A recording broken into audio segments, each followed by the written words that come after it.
I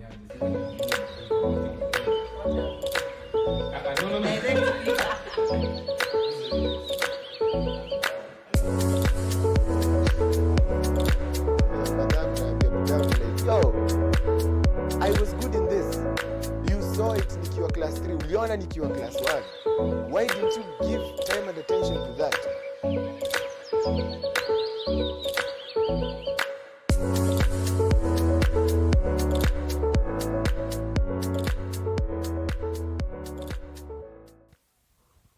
Welcome back to Reality Check. In case you're joining us right now, Karibu Sana. We are actually talking about investments. Now, after the first session, this second session, we want to answer a specific question. And here we're going to leave it to the experts, Sana, to take lead on that.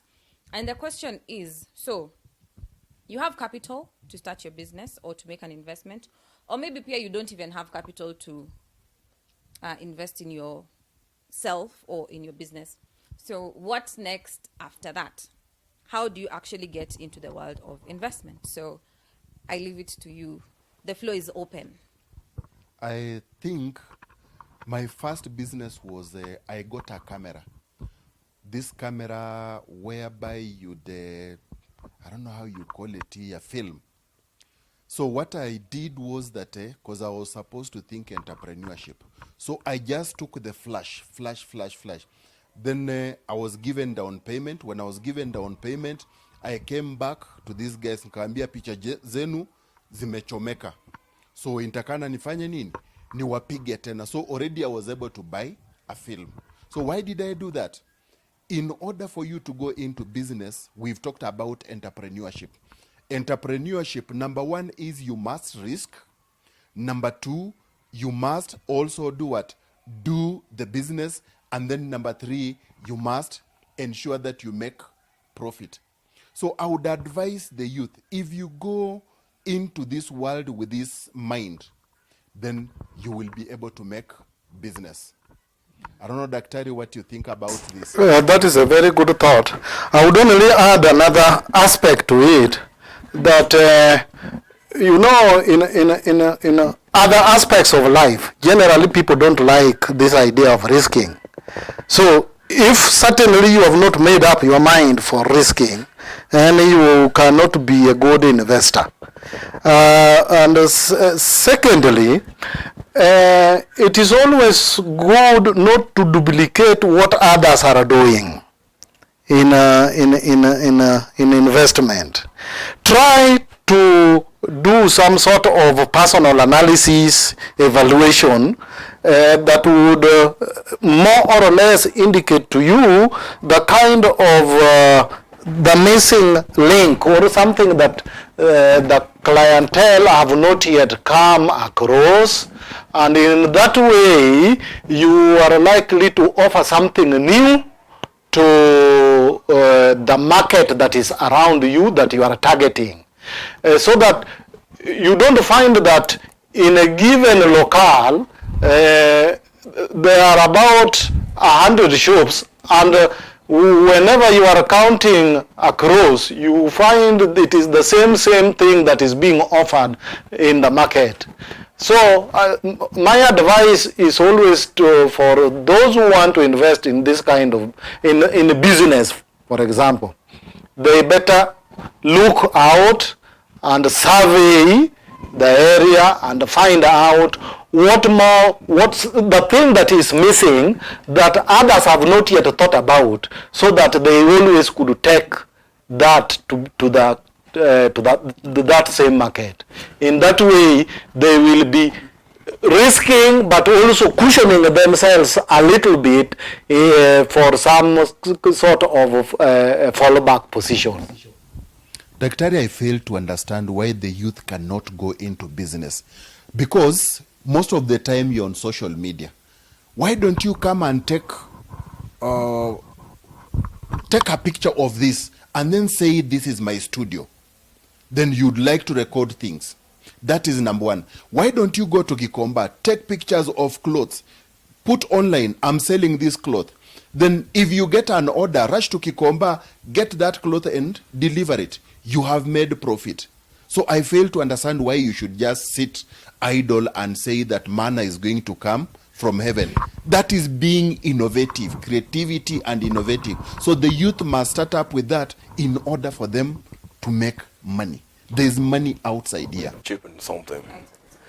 Yeah, I want to note the inherent desire for humans to expand their resources. Every day when you eat bread, the next day you feel like you should eat bread with some margarine. And then the next day you need to add something on the other slice. And you want to keep putting your life better. There's a philosopher, Nietzsche, who said that life is about problems, and the actions of humans every day is the desire to reduce their suffering and move forwards into a softer life, if I have to say that. So the art of risk-taking, I think we cannot even question it. The problem is, where do we take our risks?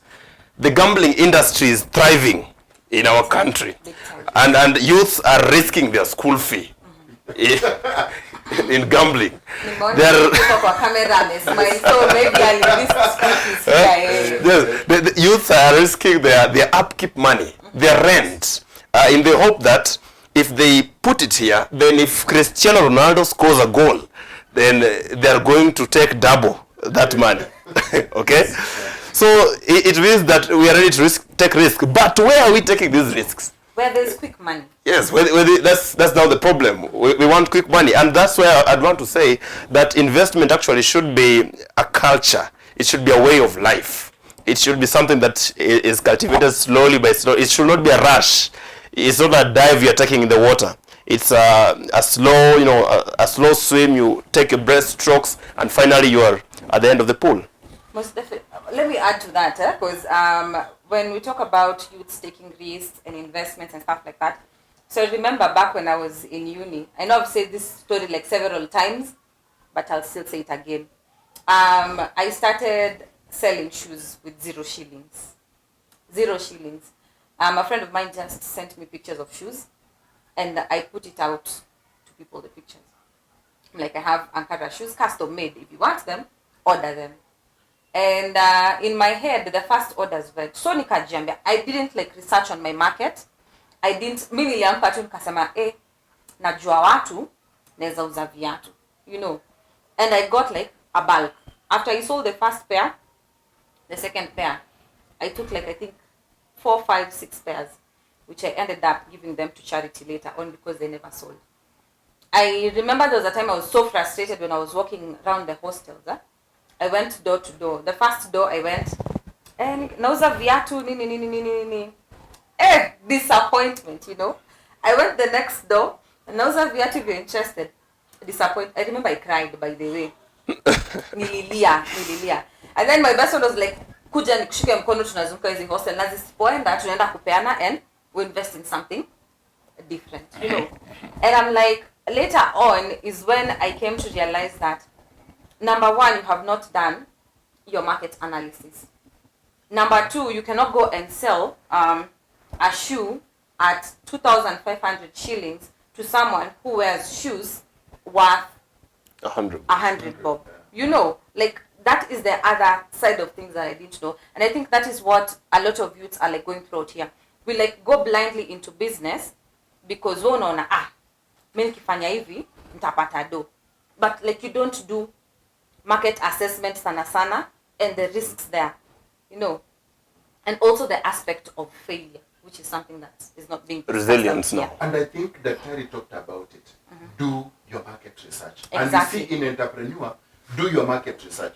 After you've done your research, the way I said that risk taking, there is something that we say a slip is not a fall. If you did not succeed today, it doesn't mean that you are not going to succeed tomorrow. So what the youth want, they just want, I've seen somebody driving a Mercedes Benz. I want to drive that Mercedes Benz. This person is selling meat. If you sell meat, you'll also drive that. So that is what is really driving the youth trend. And I would like to advise the youth, please, twende pole pole. Like, if you want to be like somebody, Bill Gates, don't think that Bill Gates started yesterday. There are several people that start from scratch and they go slowly.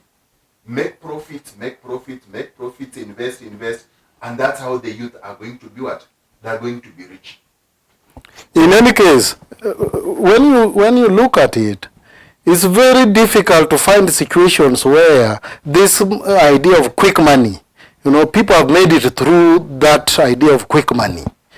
To make it up to the top level, like the example you gave of Bill Gates, it takes a lot of time, determination, patience, and due diligence. If you don't have these in your character, what you really want is to gamble so that tomorrow you really think you can hit the jackpot. It's very difficult. And also, one economic assessment that has been done the world over is such that those who hit jackpots, hardly do they make it in a life. Yes. The possibility of failure, even with that jackpot, is so high. Yes. Like the lady who won a Mercedes Benz. Yes. Plus several shillings. That lady, within 2 months, they had already divorced. Then after the 5th month, the lady was back to zero. Here in Nyahururu. Yes. Yes, and the feeling that if you have much money, then your chances of investing are better, and that you are going to make more money with this. I've seen a case where a friend, a distant friend, was making about 50,000 shillings per month, and he never used to invest. He was saying, I'll start investing. There's a job I'm targeting. If I find it, then I'll start investing. And then as he was planning, he gets the job, and he earns now about 200,000 shillings, okay? And he's right now in debt, in a very serious financial situation, despite his significantly larger, in fact 4 times the salary he used to earn. And he was in a better chance to invest when he was earning little than right now. So like the experts have noted, it's about the character that you inculcate in yourself. If you make 200 shillings a day, are you willing to eat 50 shillings and save the rest of it for an investment opportunity? Or you feel the rush to eat lunch worth 150 shillings and spend 50 shillings as fare, and wake up tomorrow, go back to your mjengo and continue working. I've also tried investment. I'm a youth, I'm a young person, so I'd be very open to motivate other youths with a story of investment. When life hit rock bottom, I tried manual labor, mjengo, okay? So I went there for 2 weeks, and within those 2 weeks, I realized that I was eating close to half of my income because the job was too hard. The job was too hard, and to compensate, I had to eat well. So, I had to eat well. So at the end of the first week, I realized that my, the money that I was taking home was so little. So when I went for the second week, I decided to cut my, my eating habits by half and push through that week. So when I was done, of course it took a toll on me. So I was like, I'm not going back here again. And I went back to school and used that money to buy some jerry cans and some flour to sell porridge to my fellow students. Okay? Yes. And from this, I would by 9 a.m. in the morning, I had already made like 500 shillings, and I would be very happy. Good. And you see, by moving around, some people who are also suffering became interested, and they were like, can we also join this? Okay? The venture now. So when they come in now like employees. Yes. Okay? Yes. And now with employees, we could reach more people in a shorter time. Yes. And I could make more money, up to 2,000 shillings by the same time every morning. And I didn't even have to put in the labor. Okay? So, but now I came retrospectively. Now I was remembering, if I had to eat all my mjengo money, then probably I would still be there. Still, battling it out. And with this, I would pay my school fee. I would also put aside something else for other businesses. And you are an employer. Yes, and I'm an employer also. So, the squandering, how much do you eat as a youth? Do you feel the pressure, the social media pressure? I said I'm a social pedagogue.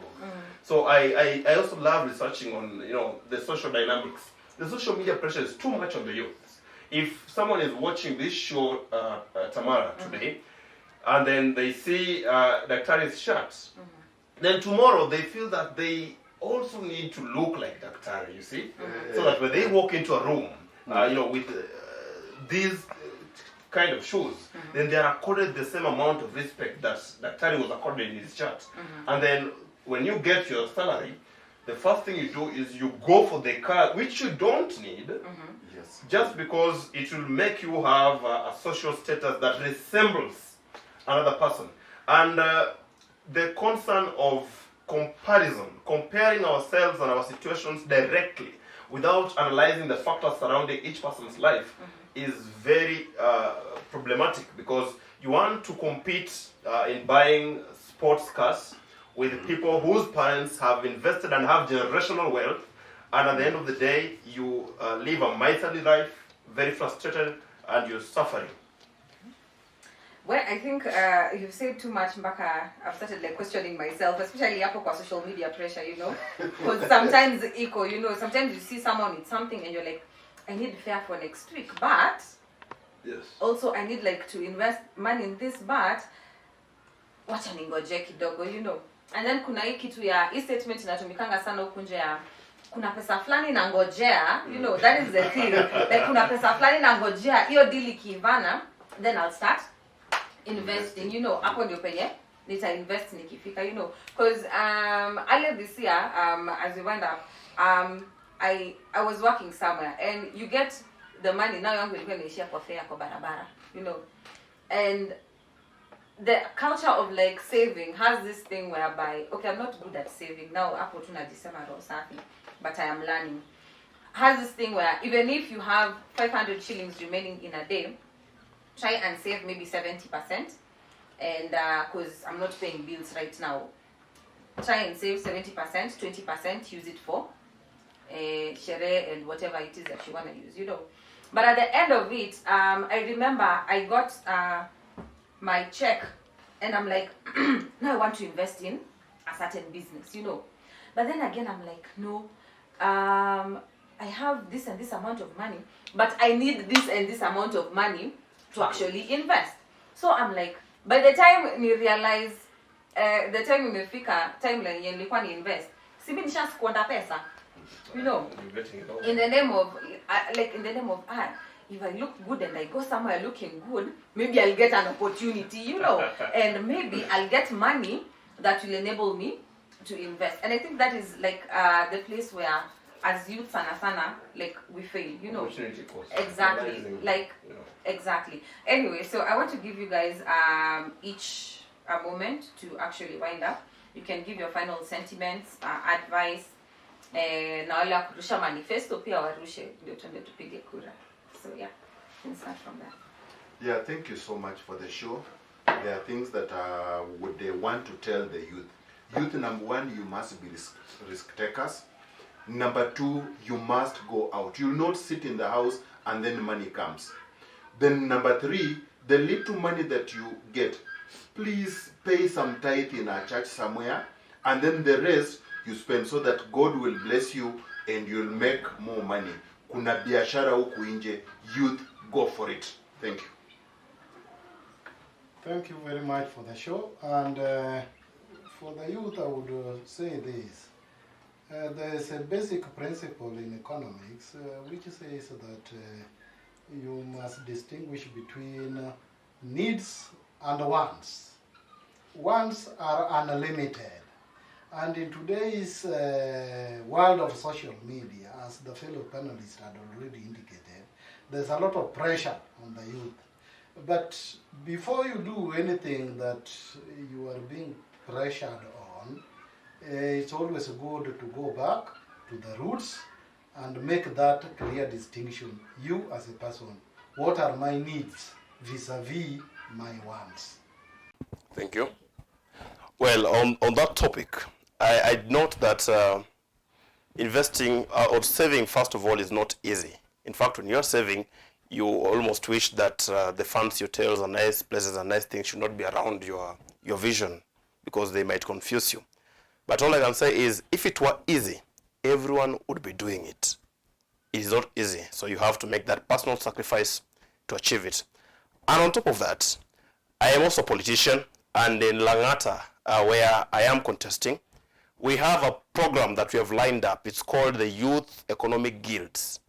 These are youth groups where the government and the constituency funding can always chip in to help youth come up with investment ideas and fund those ideas to help themselves elevate their economic status. So thank you very much. Okay, thank you so much for coming to the show. I am most grateful.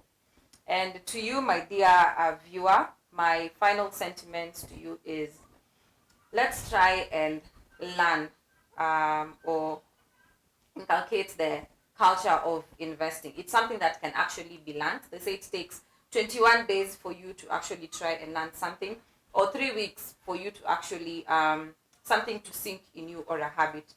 So let's just try. That is like the most important thing. Try. And that is where we put the risk-taking part. And also listen to the advice that you've been given by the guests in the panel. So I'm going to see you for the next episode of Reality Check. But before that, ensure that you subscribe to our channel, Asante TV, and tell a friend to tell a friend to tell a friend. So from us to you, stay safe. Adios. Bye. Thank you.